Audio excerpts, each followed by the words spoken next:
मैया, मैया ये आप।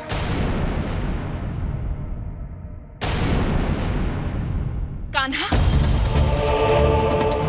तुम कुटिया से बाहर क्यों आ गए?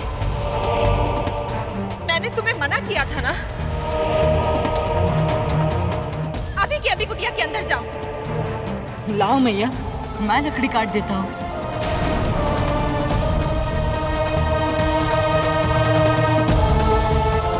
अरे नारे लल्ला, मैं काट रही हूँ ना, तुम भीतर जाओ, जाओ। बस कुछ ही पलों में खाना बनाकर देती हूँ अपने लाडले को। मुझे भोजन की कोई जल्दी नहीं है मैया। अब आप इसे छोड़िए और अंदर जाकर विश्राम कीजिए। कब से काम किए जा रही है आप? दीजिए। अपने बेटे के लिए ही तो काम कर रही हूँ। एक माँ का जीवन उसके पुत्र के लिए ही तो होता है। और एक पुत्र का? क्या एक पुत्र का जीवन उसकी मैया की धरोहर नहीं होता? मैया, आप है तो आपका ये कृष्ण है।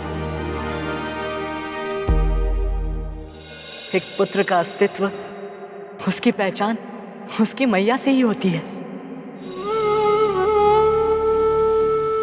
और मुझे ये सब कुछ अच्छा नहीं लग रहा है मैया। यदि मुझे पता होता कि घर छोड़कर आप पर काम का इतना बड़ा बोझ आ पड़ेगा, तो मैं सत्य में आपके साथ नहीं आता। अधिक से अधिक क्या हो जाता?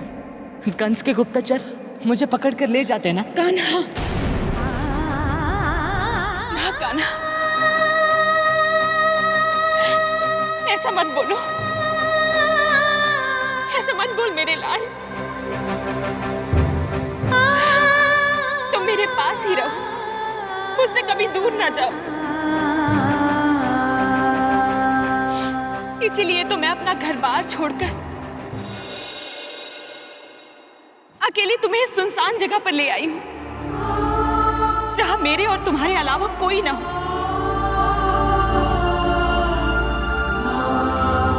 और तुम सदा मेरी आंखों के सामने रहो।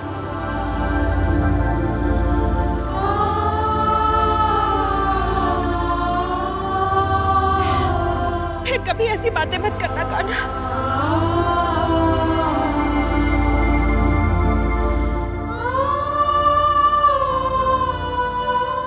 मैं आपसे दूर नहीं हूं मैया, आपके पास हूं, आपके साथ। मेरा कान्हा,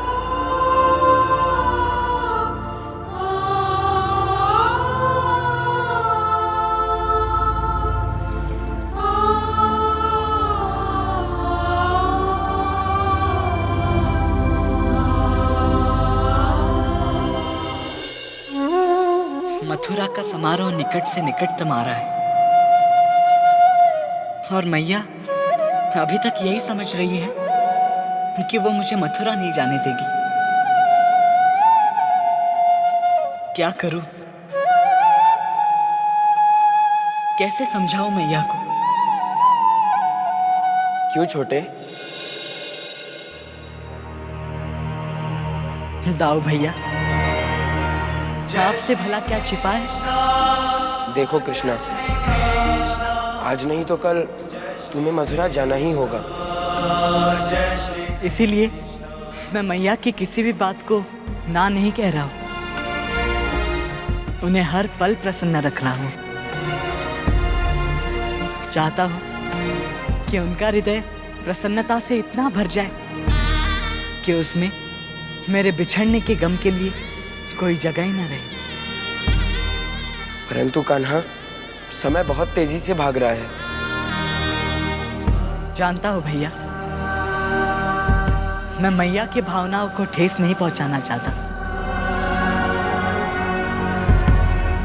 वो मुझे यहाँ क्यों लेकर आई है, ये जानते हैं ना आप? वो अपने कृष्ण के प्यार को किसी से नहीं बांटना चाहती। ममता का ऐसा स्वार्थी रूप कभी किसी ने नहीं देखा होगा। और इस स्वार्थ में कितना बलिदान छिपा है ये मैं देख रहा हूँ भैया। मैया मुझे जीवन का हर सुख देना चाहती है, जैसे पता नहीं कि इसके बाद मैं उन्हें मिलूं या ना मिलूं।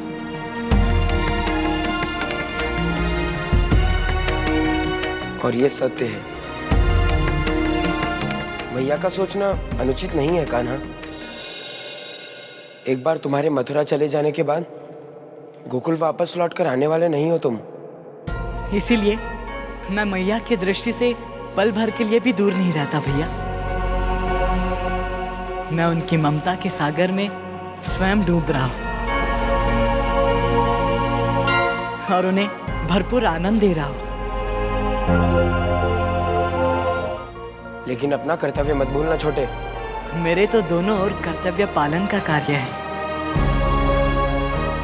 और मुझे दोनों कर्तव्य करने हैं और मैं करूंगा भैया। प्रणाम। चिरंजीवी भव।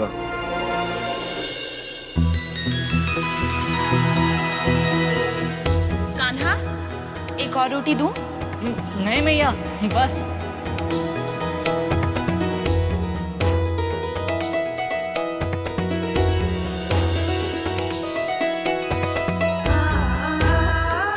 अब आप हटिए और मैं आपको रोटी पकाकर खिलाता हूँ।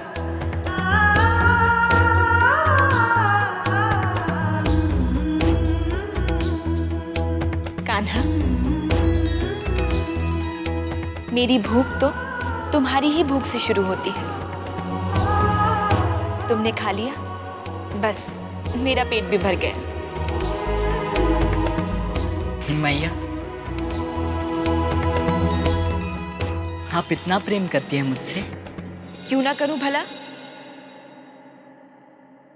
तुम तो मेरे लल्ला हो, इस मैया के कन्हैया हो।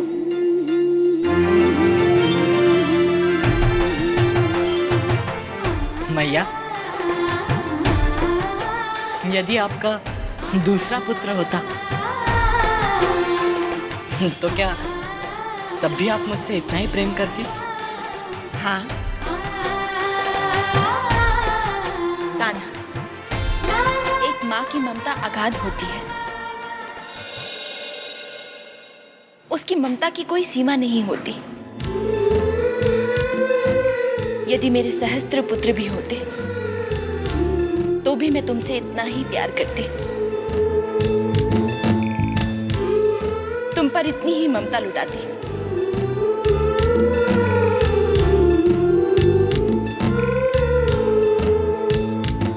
परंतु अक्रूर जी कह रहे थे कि मेरी मैया देवकी है।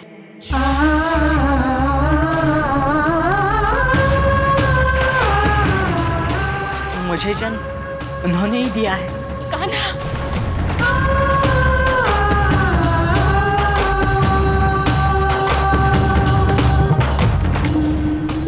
ये क्या कह रहे हो कान्हा?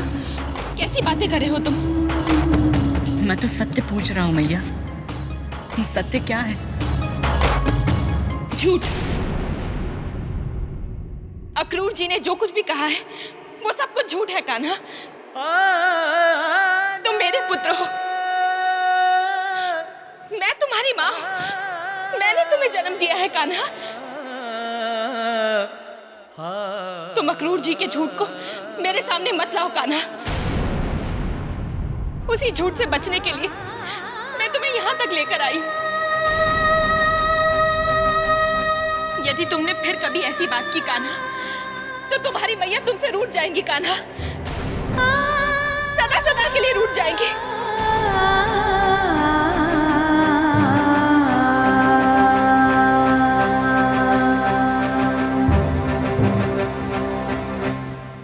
स्वामी,